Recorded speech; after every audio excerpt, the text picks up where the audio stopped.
Jesus continuou: um homem tinha 2 filhos. O filho mais jovem disse ao pai: quero a minha parte da herança. E o pai dividiu seus bens entre os filhos.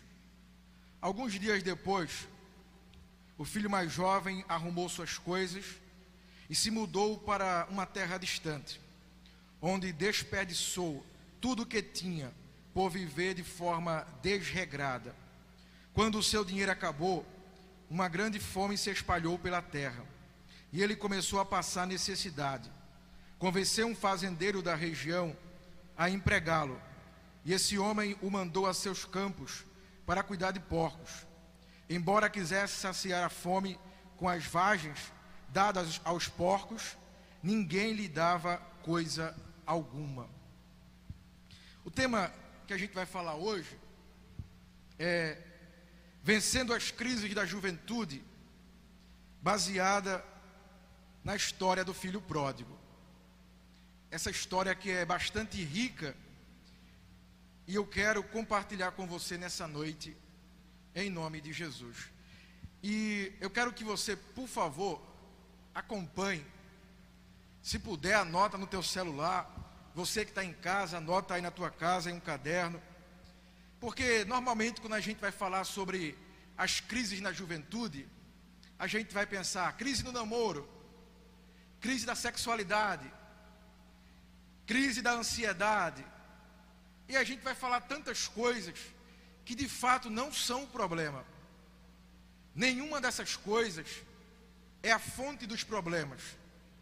Essas coisas que eu acabei de dizer e que provavelmente veio na sua cabeça quando você pensou nesse tema, é justamente a consequência do problema.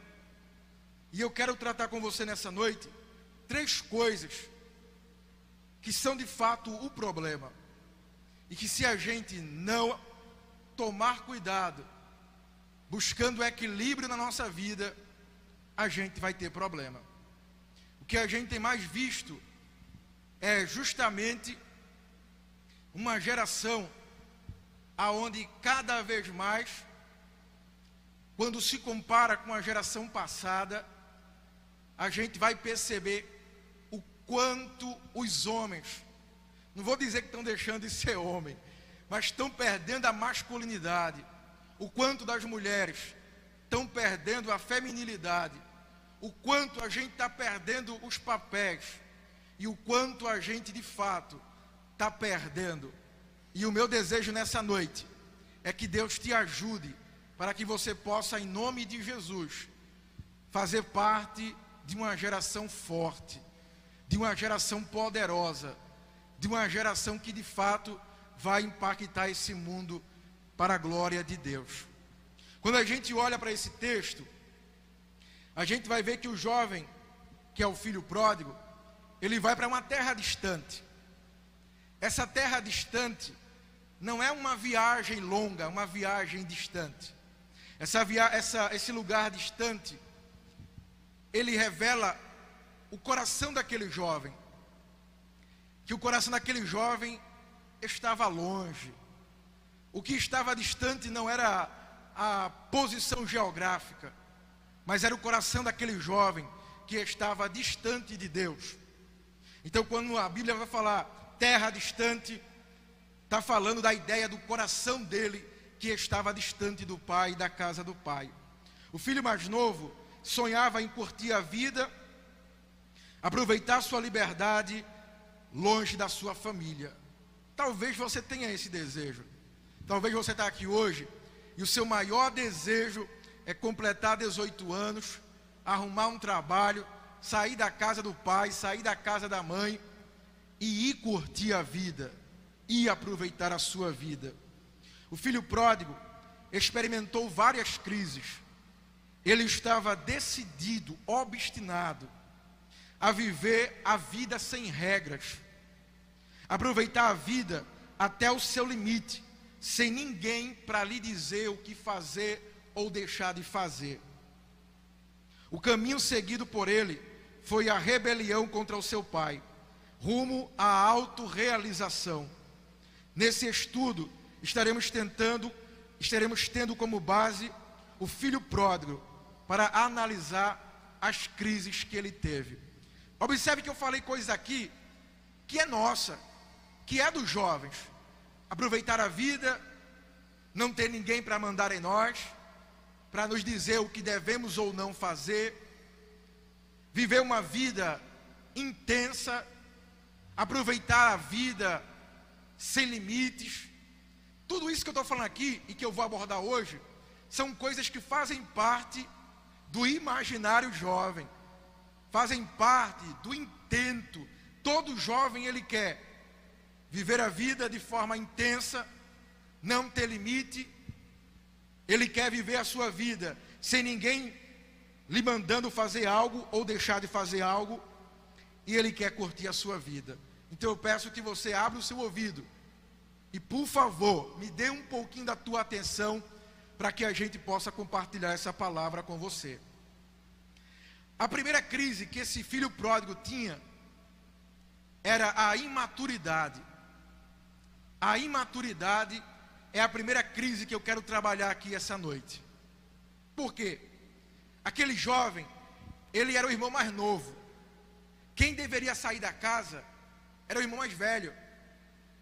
O pai ainda estava vivo. Não tinha porquê ele pedir a sua parte da herança.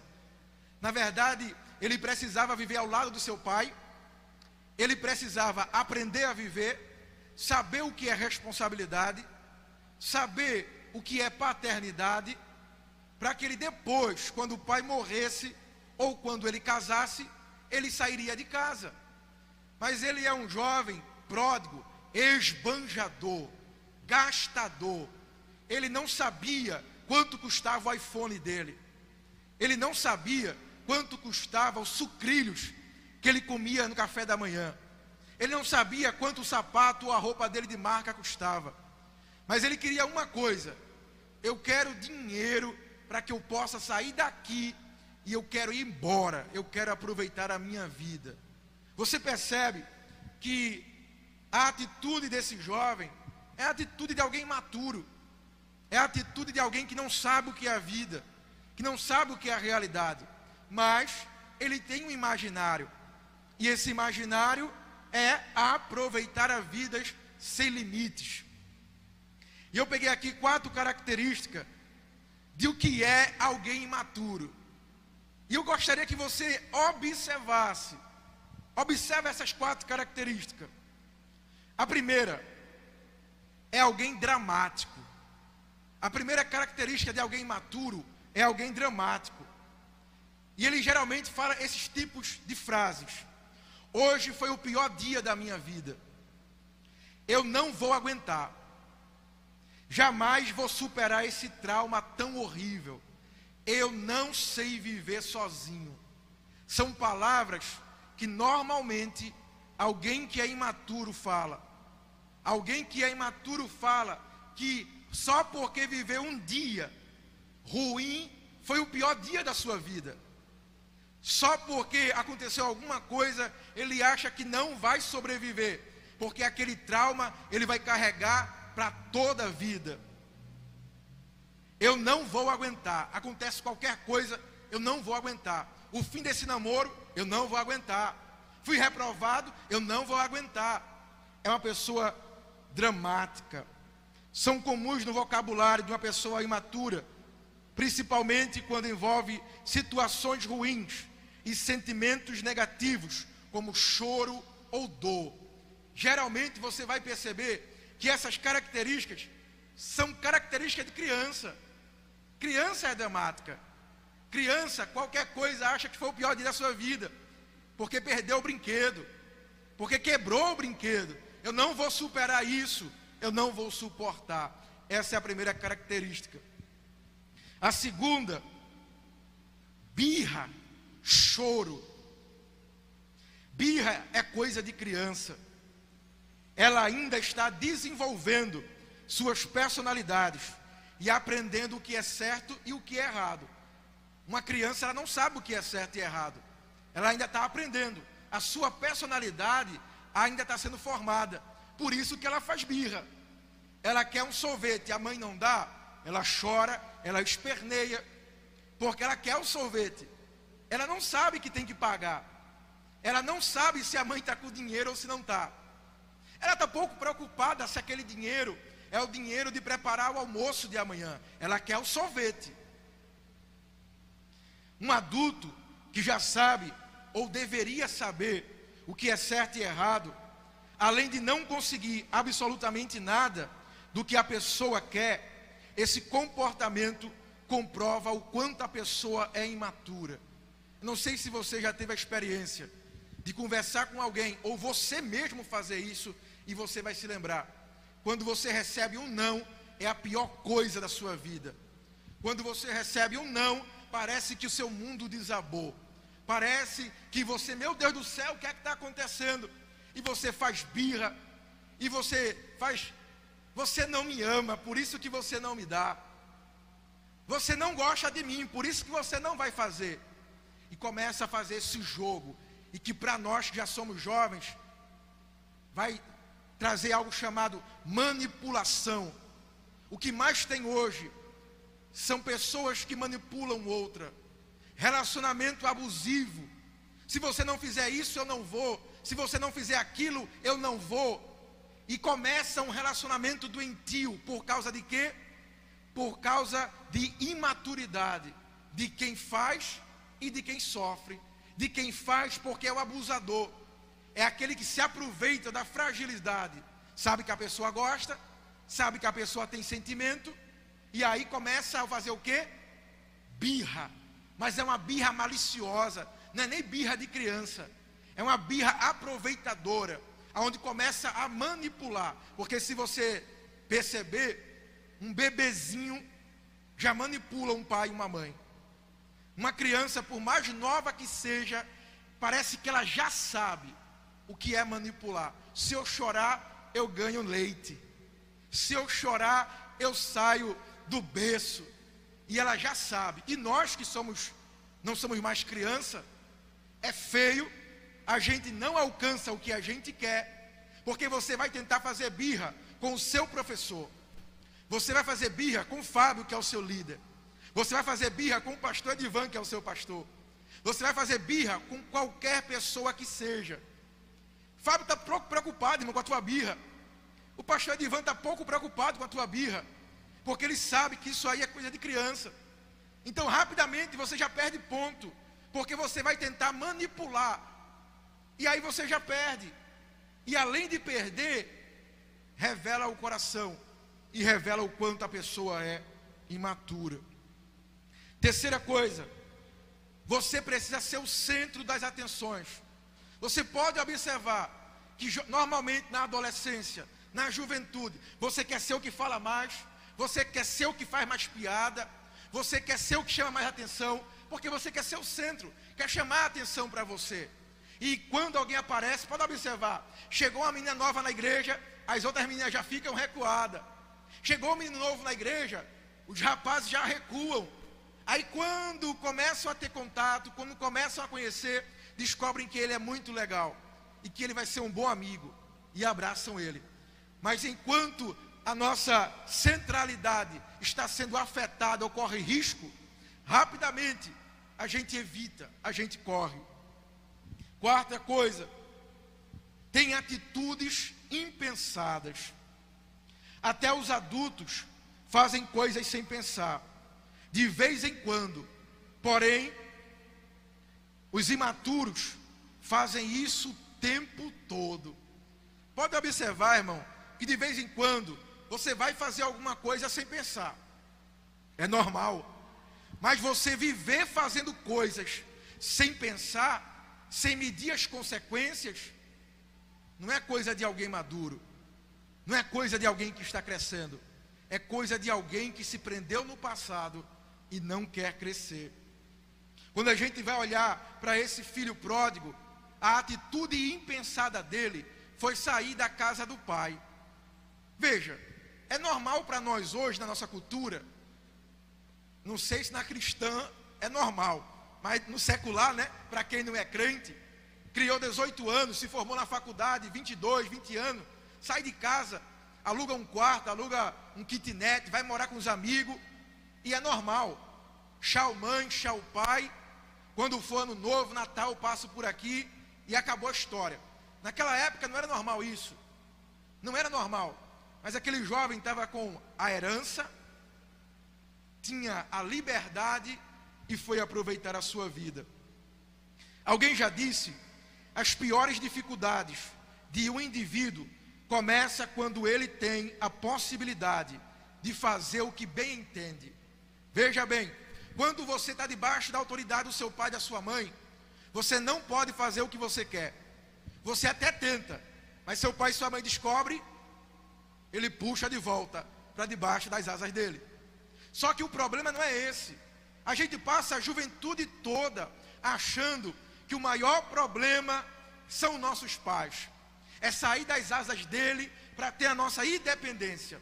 Mas o nosso problema começa quando a gente começa a tomar decisão. O nosso problema começa quando a gente começa a ser independente e pode fazer o que a gente quer. Você vai descobrir isso quando você pensar assim, como era bom papai, como era bom mamãe, como era bom ter alguém para me aconselhar, como era bom alguém para me dar uma sugestão. O problema é que quando você descobrir isso, já vai ser tarde. Então aproveita hoje teu pai e tua mãe. Aproveita hoje o carinho do teu pai. Aproveita hoje o conselho da tua mãe. Aproveita hoje, porque hoje está muito bem. Enquanto você tem alguém e você está debaixo da tutela de alguém, é maravilhoso. Mas quando você virar mulher casada, quando você virar homem casado, que você precisa tomar suas decisões, e que as tuas decisões afetam diretamente a tua vida, a coisa muda, a coisa muda. Esse filho pródigo descobriu isso na pele, porque enquanto seu pai e sua mãe diz, você não acredita, você não aceita. Esse jovem pródigo também não aceitou. Ele disse, eu vou embora, e ele foi. Ele gastou, irmão, o seu dinheiro rapidamente. Ele aproveitou a vida. O que tinha de melhor na cidade onde ele morava, ele fez, ele curtiu. O problema é que o dinheiro acabou. O problema é que chegou uma fome naquela cidade. E aí é que está o problema. Quando chega as responsabilidade. Aí é que está o problema. Outra crise, segunda crise, crise de identidade. Sabe por que hoje a doença do século é a depressão e a ansiedade? Porque a gente não sabe quem é. Sabe por que muitos jovens se cortam tentando se suicidar? Sabe por que muitos jovens hoje não sabem o que querem? Porque eles não sabem quem são. Hoje se fala muito de fake news, CPI do fake news, comercial combatendo fake news. Fake news é uma mentira, é uma notícia que não é verdade. E a maior mentira que o diabo trouxe para o nosso tempo é pegar os filhos de Deus e fazer com que eles vivam como se fossem escravos. Sabe qual é o problema nosso? É que a gente é filho e a gente quer viver como escravo. A gente é filho e se comporta como se não fosse filho. Sabe quando você é o dono da casa, você chega, abre a geladeira, bota o pé no centro, deita no sofá, fica à vontade, vai no banheiro, vai no quarto. Mas quando você vai na casa de alguém que não é a sua casa, Fábio, me dê um copo de água, por favor? Rúbia, eu posso ir no seu banheiro? Você começa a pedir, você começa a se comportar como se fosse estranho. E às vezes a pessoa tem tanta amizade com você, que a pessoa diz assim, conversa, Diego, entra. Sabe, que pode ficar à vontade, abre a geladeira, pega suco, pega doce. E a gente, não. É assim que a gente se comporta na presença de Deus. É assim que a gente se comporta diante de Deus. A gente fica cheio de dedo. A gente fica todo acuado. Mas Deus nessa noite, Ele quer trazer para nós uma libertação dessa crise de identidade. Ele quer tirar de nós essa crise de identidade que faz tantos jovens se cortarem, tantos jovens fazerem coisas que ele nunca imaginou fazer, pelo simples fato dele não saber quem ele é. Lucas 15, verso 15, que a gente já leu, vai dizer que aquele jovem, ele começou a trabalhar, ele começou a servir agora a um desconhecido. Ele era filho, mas abriu mão do privilégio para viver como esbanjador, gastador. Se fosse hoje, ele é conhecido como o rei do camarote. É o filho pródigo. Quem é o filho pródigo? É o rei do camarote. É aquele que tem foto ostentando, é aquele que tem um monte de mulheres em sua volta, um monte de amigos, champanhe. Esse é o filho pródigo, é o gastador, é o esbanjador. O problema é que esse esbanjador, rei do camarote, se tornou escravo. Ele era filho, mas se tornou escravo. Primeiro, escravo do pecado. Segundo, escravo do seu senhor, do seu patrão. Terceiro, escravo das suas escolhas. Todo aquele que não sabe o que é, ele se torna escravo de alguma coisa. Todo aquele que rejeita a paternidade de Deus, ele se torna escravo. Pode observar que normalmente, quando um jovem sai da igreja, ele sai por causa de algum pecado.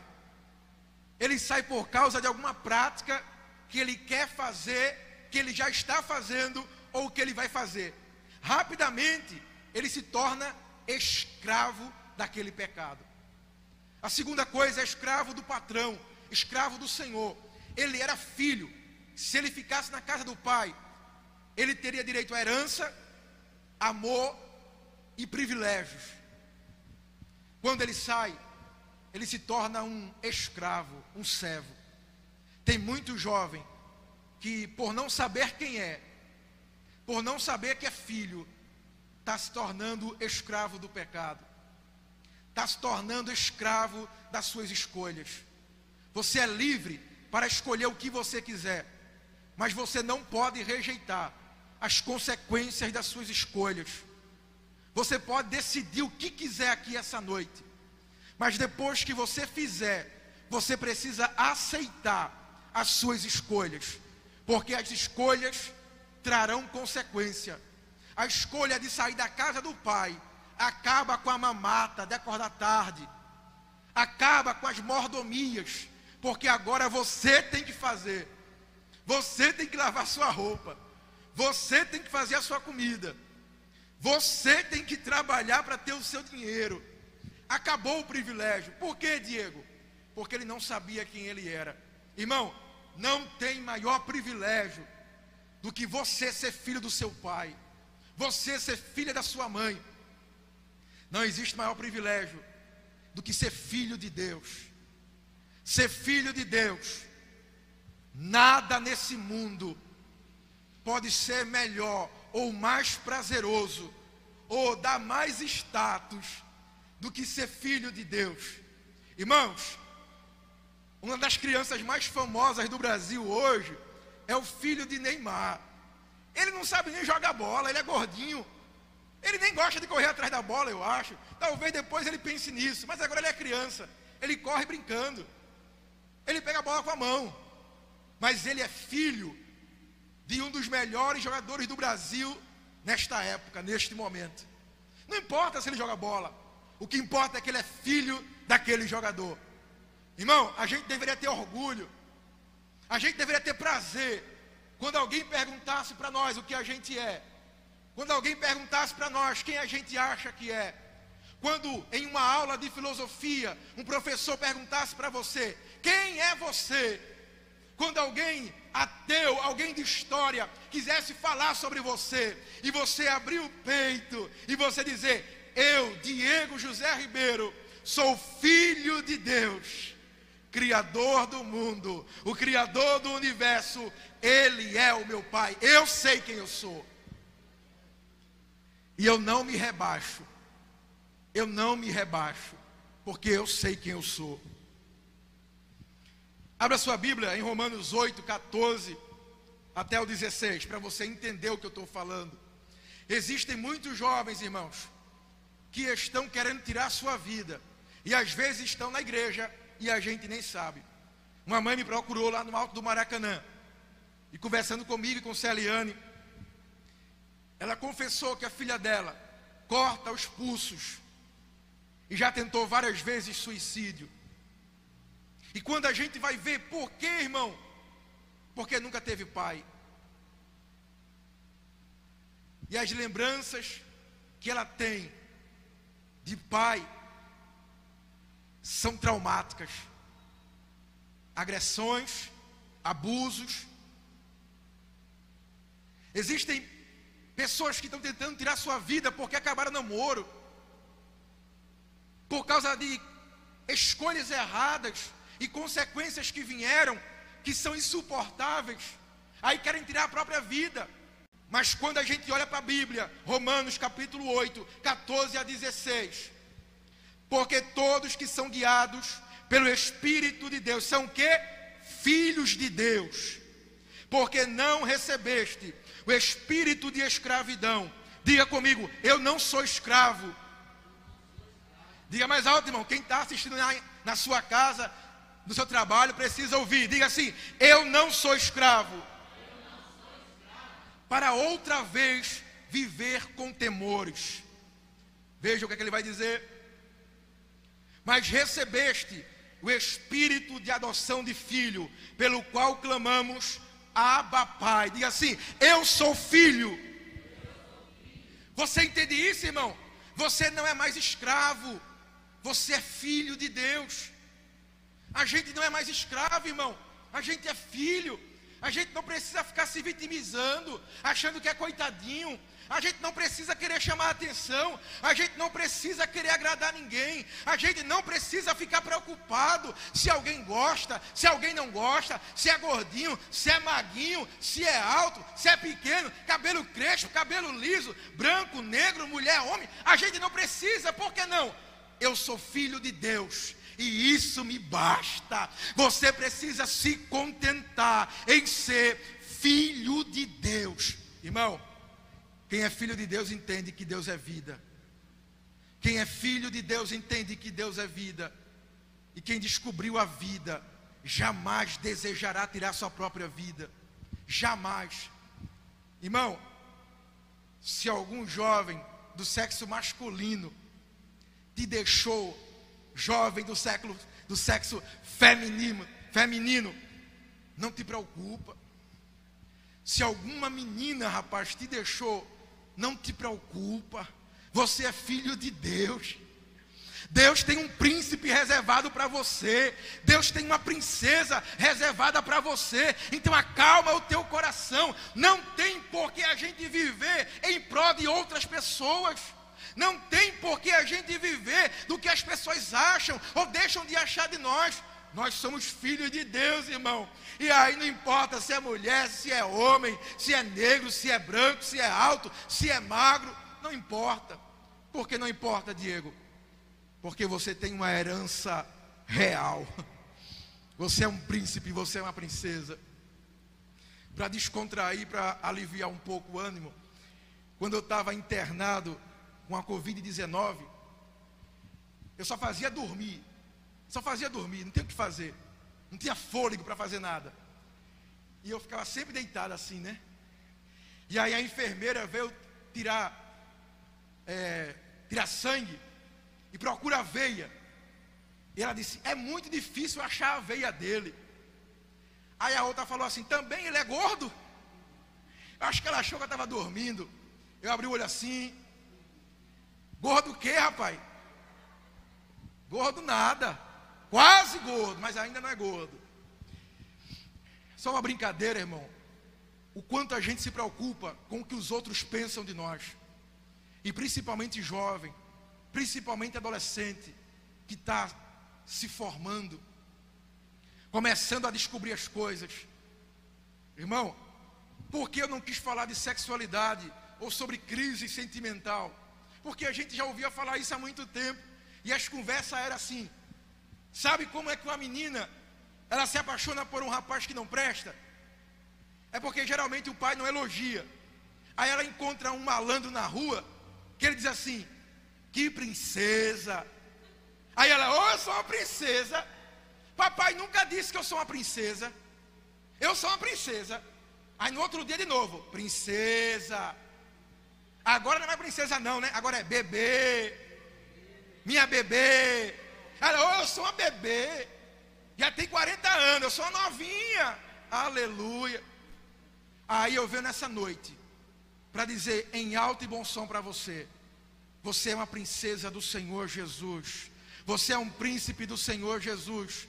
Você é alguém que tem sangue real na sua veia, porque o sangue do Cordeiro nos purifica de todo o pecado e nos torna filhos de Deus. Deixa quem quiser gostar de você ou não, deixa quem quiser falar da sua aparência, deixa quem quiser permanecer ou não na sua vida, não importa. O que importa é que você é filho de Deus, tem uma herança real para você. Alguém acredita aqui, irmão? Levanta sua mão e dá assim um glória até bem alto. Glória a Deus! E você aí também que está em casa, irmão, pode aproveitar, viu? Pode aproveitar também, glorificar o nome do Senhor. Deixa eu falar isso aqui, irmão. É muito importante isso aqui. A crise de identidade é uma estratégia de Satanás para roubar o nosso propósito e o nosso destino. Se ele confundir a nossa identidade, quem realmente somos, ele roubou tudo. Pois sem saber quem somos, não temos como estabelecer o reino de Deus. Acreditamos em qualquer mentira do diabo. Irmão, para pensar nessa noite. Quantas mentiras você já ouviu do diabo para você? Você nunca vai ser ninguém na vida. Você não aprende nada. Você é feio, você é feia. E vários adjetivos que, se você acreditasse, você não estaria aqui hoje. E se você acreditou, eu venho aqui para desmentir esse engano, essa falácia do diabo. Você é filho de Deus. Que isso exploda dentro do teu coração, que essa verdade ocupe todo o teu coração aqui essa noite, que você é um filho e uma filha de Deus, e você tem propósito, porque você serve a um Deus de propósito, e você tem um destino glorioso, que é manifestar o reino de Deus nessa terra. Então não acredita em nenhuma mentira do diabo. Quantas mentiras a gente ouve? Esse aí é um drogado, essa daí é uma mulher da vida, esse daí não tem jeito, esse daí não serve para nada. Mas em nome de Jesus, se você já ouviu algum engano desse, alguma mentira, que o Espírito Santo tire da tua mente, que o Espírito Santo tire do teu coração toda palavra contrária sobre a tua vida, em nome de Jesus, porque Deus tem reservado para nós um futuro glorioso, em nome de Jesus. Aqui não tem muitos pais, só tem Alisson ali, a sua esposa, o baterista também, Fábio também. Tem poucos pais aqui essa noite, ou poucas mães. Então eu vou falar para você que vai ser pai ainda, ou vai ser mãe. No meu caso, quando tua mulher estiver grávida, tua esposa, ou você que vai ser mãe, quando você estiver grávida, coloca a mão na tua barriga e profetiza toda a bênção sobre a vida do teu filho, da tua filha, em nome de Jesus. Repreende toda palavra de maldição. Já vai profetizando o futuro dela, já vai profetizando o futuro dele, já vai ministrando para que quando ele esteja na barriga, ele já seja uma bênção, ele já seja um projeto, ou uma menina que seja também um projeto de Deus. Às vezes a gente não usa a nossa boca para profetizar, para declarar coisas que o Senhor coloca dentro de nós. E aí depois que nasce, a gente começa a ver coisas que não nos agradam, e a gente começa a usar nossa boca para falar o que não é bênção. Mas você já está aprendendo aqui hoje. Assim que você souber, quando você estiver casado, profetiza sobre a bênção, profetiza bênçãos sobre teu filho ou tua filha, em nome do Senhor Jesus. Terceira crise, crise emocional. Primeira crise, imaturidade. Segunda crise, de identidade. Terceira crise, emocional. Essa crise aqui não foi do filho pródigo, por incrível que pareça, foi do filho mais velho. Porque o filho mais novo, ele disse assim: eu vou servir a este homem, a terra está com fome, eu vou ter trabalho, vou ter comida. E aí quando ele começou a servir a um desconhecido, ele se lembrou do amor do pai, ele se lembrou da casa do pai. E o texto vai dizer, caindo em si, ele retorna para a casa do pai. E ele volta, se encontra com o pai. E o pai prepara uma festa para ele. O problema é que o outro irmão também tinha crise. Não era só o filho pródigo que tinha crises. O irmão mais velho também tinha. Quando o irmão mais velho volta do trabalho, ele encontra festa, barulho, animação e pessoas. E ele pergunta, o que é isso aí? E a resposta é, o teu irmão que estava distante voltou para casa, e teu pai preparou uma festa. E ele fica irado, verso 15, capítulo 15, verso 28. Mas ele se indignou e não quis entrar em casa. O desequilíbrio emocional é caracterizado pelas alterações de humor e facilidade em sair do eixo, diante de acontecimentos negativos e imprevistos. As responsabilidades diárias, a sobrecarga profissional, os relacionamentos amorosos, as frustrações e as necessidades de se adequar aos padrões impostos pela sociedade, gera em nós um desequilíbrio emocional. No caso do irmão mais velho, o desequilíbrio foi causado pela volta do irmão. Veja que coisa, irmão. O desequilíbrio do irmão mais velho foi causado por causa que o irmão mais novo voltou, e pela recepção e pela festa que o pai preparou. Irmãos, nós se alegramos quando alguém que está caído se levanta. Nós se alegramos quando alguém que está afastado volta. A gente deve se alegrar quando um amigo nosso passa no vestibular, conquista uma vaga de emprego, troca de carro, troca de moto. Quando ele casa, a gente deve se alegrar. É alguém que está emocionalmente sadio. Eu entendo quem é Fábio, eu entendo quem é Diego. Fábio tem um carro bom, Diego tem uma moto. Fábio mora aonde todo mundo quer ir. Aonde todo mundo quer ir, Fábio mora. Todo mundo quer ir para a casa de Fábio. Ninguém quer ir para minha casa, no Mato Maracanã, varão, dois unidos. Mas eu sei quem eu sou. Emocionalmente eu estou sadio. Eu estou curado. Eu quero que Fábio compre um carro 2021. Eu quero que ele compre um carro na praia, uma casa na praia. Né, varão? Por quê? É a alegria de alguém que está emocionalmente sarado, curado. É alguém que está bem consigo mesmo. O irmão do filho pródigo parecia que estava bem, parecia que estava curado, mas quando ele viu o irmão de volta, quando ele viu a festa, rapidamente percebe-se que ele estava com crise emocional. Irmãos, eu já passei por cada coisa, irmão. Eu já passei por cada coisa. E normalmente, dificilmente é minha culpa. Porque normalmente, quando a gente impõe, quando a gente grita com alguém, a tendência é alguém baixar a bola. Alguém fica com medo, retrocede. Ela não avança. Normalmente, quando a gente aumenta a voz, quando a gente impõe, a pessoa retrocede. A pessoa fica quieta. Se ela for um pouquinho mais afoita, ela grita, ela quer ir para cima. Mas na igreja não tem isso, normalmente se aquieta. Geralmente, irmão, eu passo por coisas que eu estou falando baixinho, estou calmo, estou tranquilo, está tudo favorável, e a pessoa grita comigo, e a pessoa age com grosseria, com falta de educação. E eu fico assim pensando, meu Deus, o que é que aconteceu? E aí quando a gente vai procurar a pessoa, aí a pessoa diz, eu estou com muito problema. Eu estou precisando de ajuda. Eu não sei porque a minha atitude foi aquela.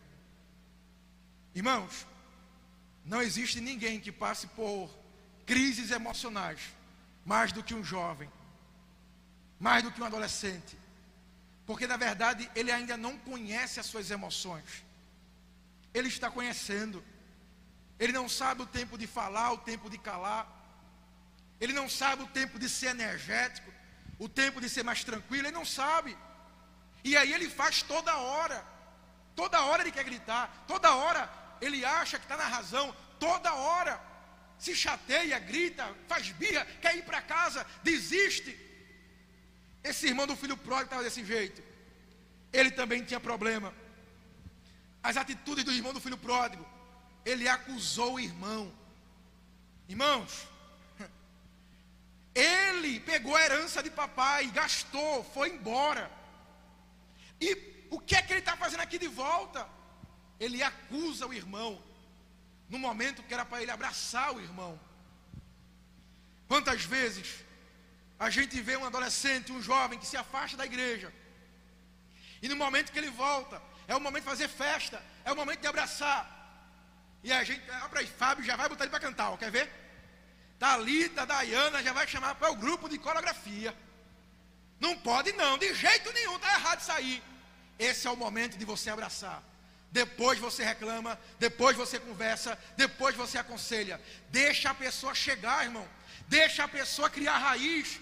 Deixa a pessoa se firmar. Depois você doutrina, depois você conversa.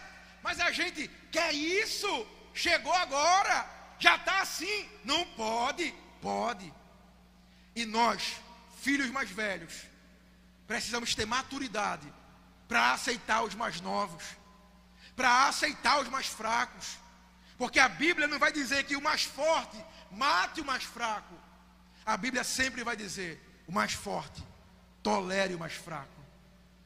Nós não podemos agir como o irmão do filho pródigo. Um dia a gente também já foi pródigo.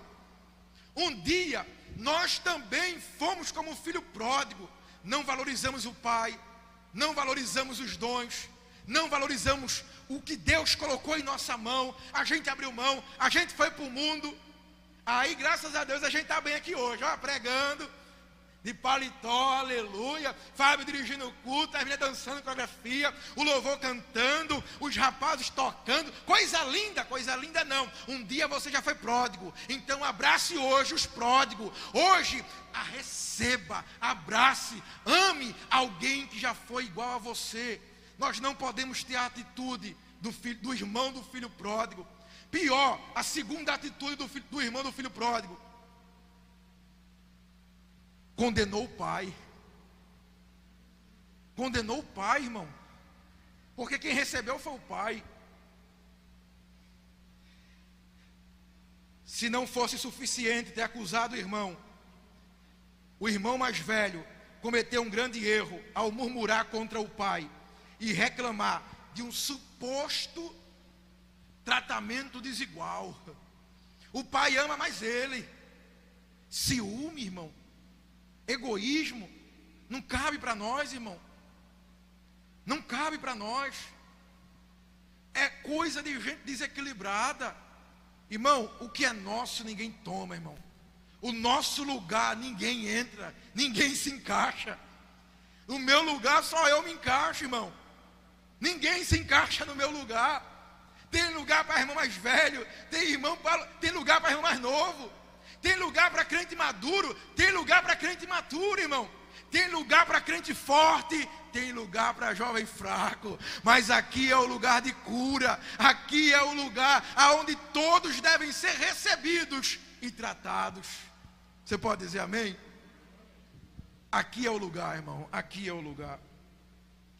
O problema do irmão do filho pródigo é que ele se achava perfeito.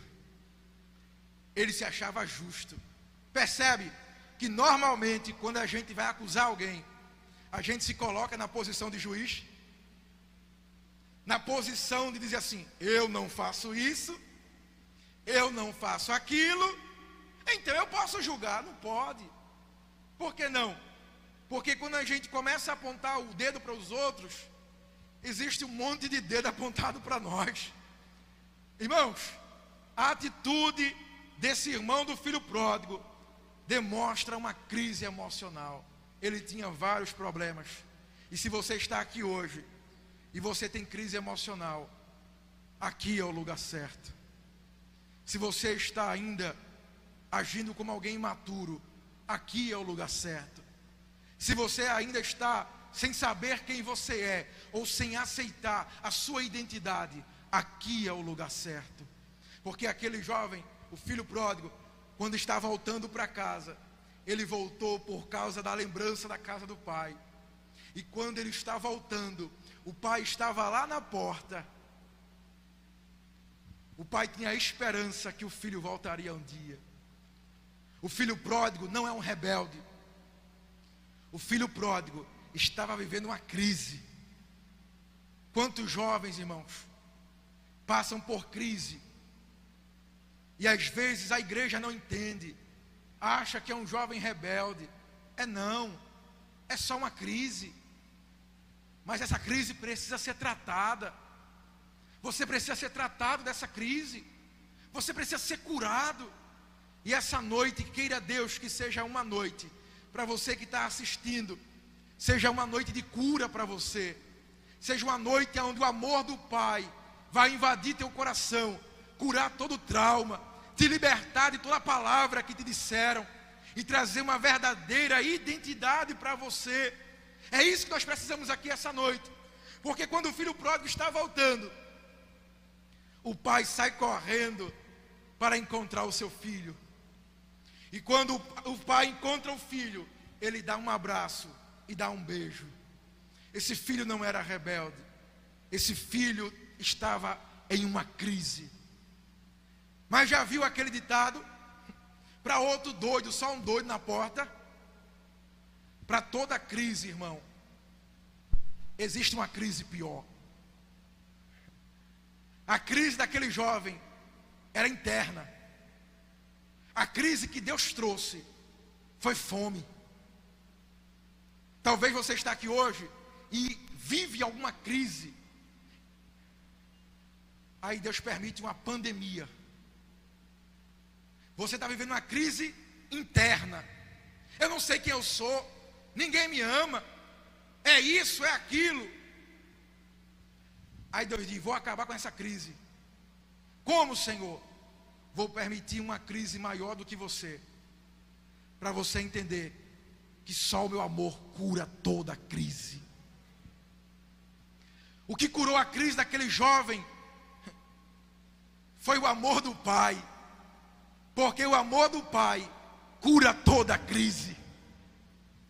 O amor de Deus cura toda crise. Aí Deus permite que situações adversas, que coisas ruins aconteçam, para que a gente volte a lembrar de como era bom congregar. Talvez tenha jovem aqui, Fábio, que nem vinha para a igreja quando tinha culto jovem. Ia tomar sorvete com o namorado. Ia assistir um filme no cinema. E Fábio aqui: vamos lá, jovem, aleluia, vai ser muito bom. Cadê os jovens? Aí a gente vê hoje Raíssa chorando aqui. Como é bom cultuar, como é bom estar congregando. O que é isso? A alegria de estar na casa do Senhor. Sabe o que é isso? Alegrei-me quando me disseram: vamos à casa do Senhor. Às vezes a gente perde para que a gente saiba dar valor. Aí passou quantos dias? 100 dias sem vir para a igreja. Aí o pastor disse: vamos fazer um culto jovem, vamos fazer um EBD jovem, vamos fazer um trabalho para os jovens ir para a igreja. Aí você vem aqui essa noite. Por causa de quê? Por causa que passou 100 dias sem ir para a igreja. Por causa das crises, ansiedade, depressão, desejo suicida. Aí você chega aqui essa noite, dia 11 de julho, para eu dizer para você: o amor de Deus cura toda crise. Não tem crise maior do que o amor de Deus. O amor de Deus é maior do que qualquer crise. Irmão, eu já vi gente ser curada por causa do cachorro. Ah, meu Deus do céu, vai morrer, está com depressão. Aí dá um cachorrinho balança o rabinho, faz au-au, faz um carinho, a pessoa ficou melhor.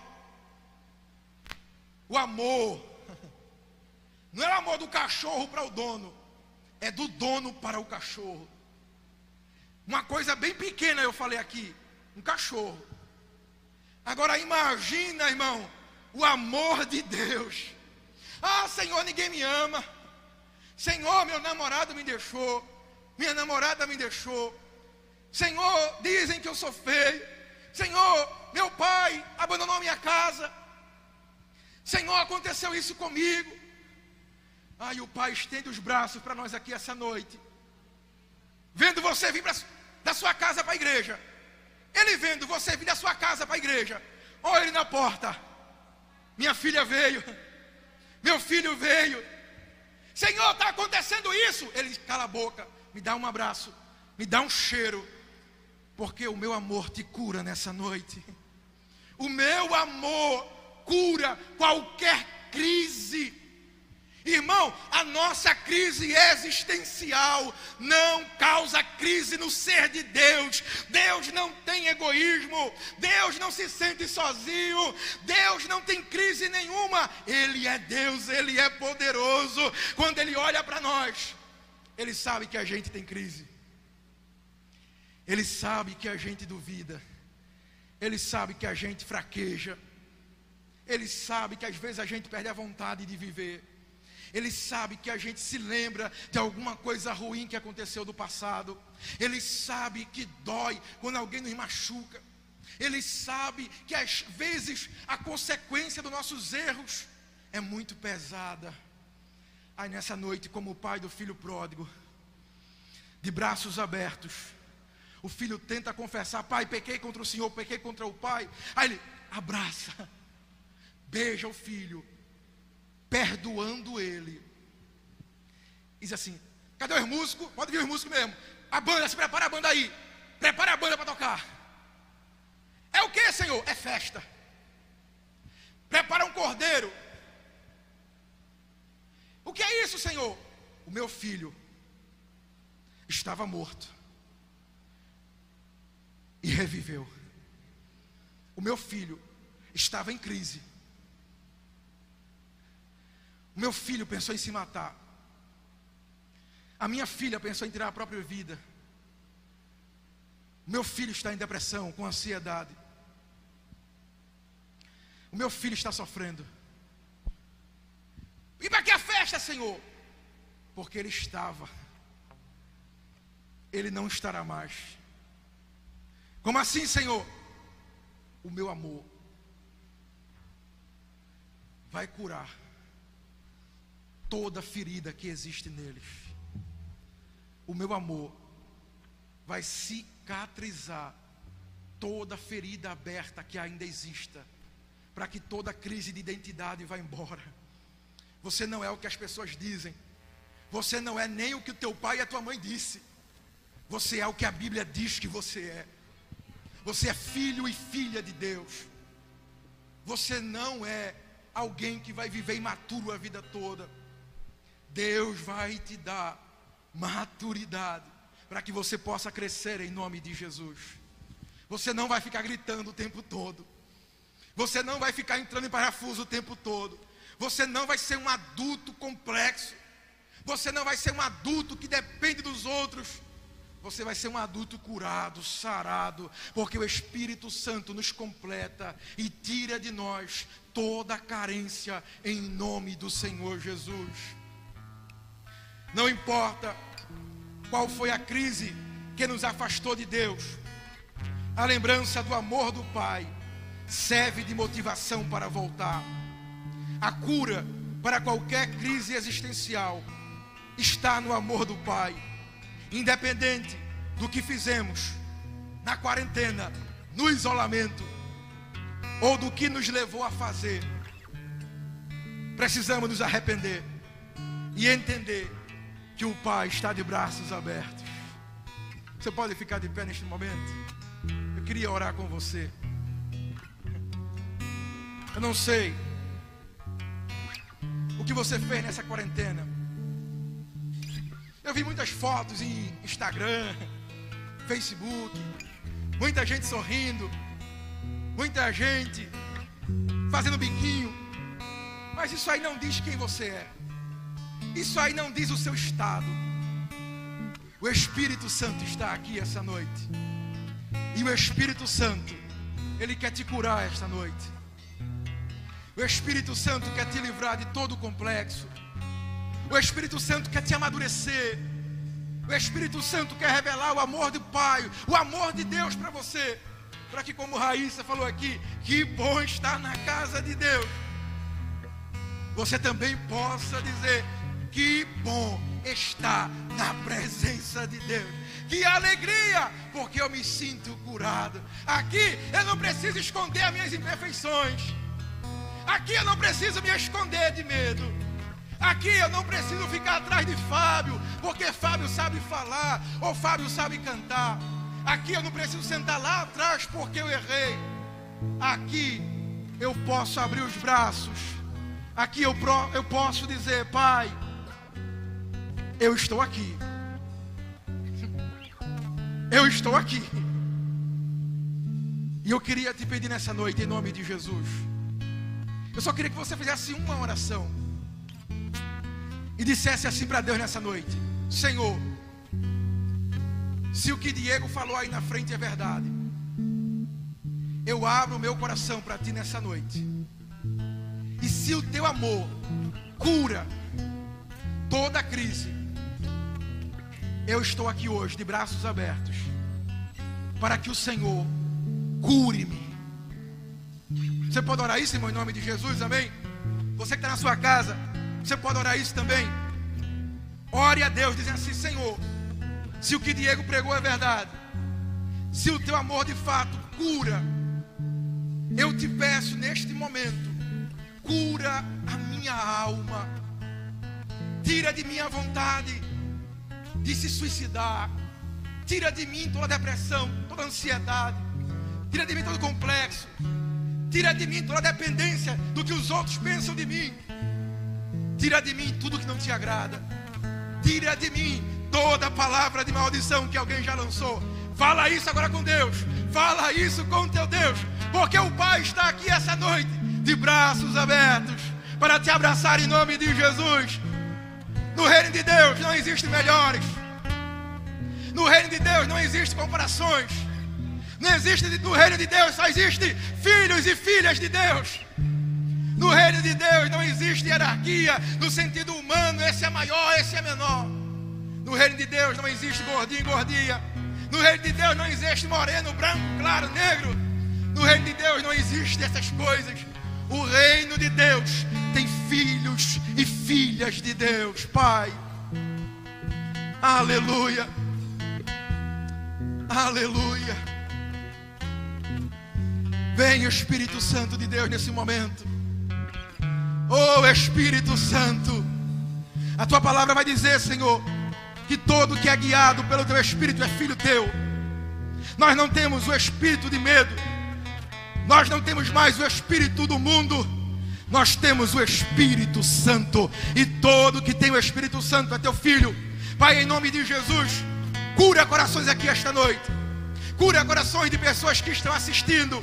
Visita lares agora, Pai. Visita aonde tiver uma pessoa assistindo pela internet. Visita ela em nome de Jesus. Cura de traumas, abusos que essa pessoa sofreu na infância, abusos que essa pessoa sofreu na juventude. Pai, em nome de Jesus, cura. Cura, o teu amor é o remédio. O teu amor é o remédio. A tua palavra vai dizer: o verdadeiro amor lança fora todo medo. Pai, em nome de Jesus, todo medo neste momento de pandemia, Aleluia, aleluia. Pai, em nome de Jesus, envia o teu amor. Abraça jovens que estão aqui essa noite. Abraça jovens que estão assistindo. Mulheres, homens que estão assistindo. Pai, em nome de Jesus, o teu amor cura toda crise. O teu amor cura toda crise. Sinta o toque. Sinta o Espírito Santo de Deus. Sinta o Espírito Santo de Deus te curando. Ei, Ramandá, suídere. Ei, Ramandá, suídere. Alegria, Senhor. Paz. Se alguém chegou aqui achando que precisa de outra pessoa para ser completo, preenche essa carência agora em nome de Jesus. Preenche esta pessoa em nome de Jesus. Pai, não deixa que nenhum jovem, que nenhum adolescente volte para casa ou desligue esse celular ou essa televisão do mesmo jeito. Mas em nome de Jesus, abraça nossa alma nesta noite e cura-nos em nome de Jesus. Você pode te dar um abraço nessa noite? Eu não posso pedir para você abraçar ninguém, mas eu queria que você se abraçasse. Você se abrace bem forte aí, irmão. Se abrace bem forte e sinta o Espírito Santo te curando. Os melhores elogios que ninguém pode fazer, o Espírito Santo te fazendo. Você é filho de Deus. Você é filha de Deus. Você tem sangue real. Você pertence ao reino de Deus. Aleluia. Que em nome de Jesus, que em nome de Jesus, toda crise, toda palavra de maldição e toda falta de identidade saia nesta noite. E que aqui se levante uma poderosa geração, marcando, né, irmão? Porque é o primeiro culto depois da pandemia, ou ainda da pandemia, como queira, mas é o primeiro culto que a gente está se reunindo. Então vai ficar marcado para começar esse novo ciclo, para começar esse novo momento da tua história. Receba essa palavra. Deus começa te curando, te restaurando, porque às vezes a gente sofreu tanto bombardeamento, tanta notícia, tanta palavra, tanta gente morrendo. Talvez você está aqui e perdeu alguém. Talvez você está aqui e conhece alguém que morreu. Aí Deus, nessa noite, o Espírito Santo, Ele tem a pá para limpar a ira. O Espírito Santo nessa noite, Ele começa marcando a tua história, a tua vida, nesse novo momento. Não é o novo normal não, viu, irmão? Está tudo do mesmo jeito. Não é o novo normal não, está tudo do mesmo jeito. Porque só há mudança se você mudar. E hoje o Espírito Santo, Ele quer mudar a tua história, Ele quer mudar a tua vida. E para que isso aconteça, Ele começa curando, libertando você de toda crise, em nome de Jesus. Amém? Vamos dizer mais uma vez? Eu não sou escravo, sou filho. Vamos lá no 3? 1, 2, 3 e... Eu não sou escravo. Eu não ouvi, irmão, só eu aqui. 1, 2, 3 e... Não sou escravo. Você é filho de Deus. Deus te abençoe em nome de Jesus.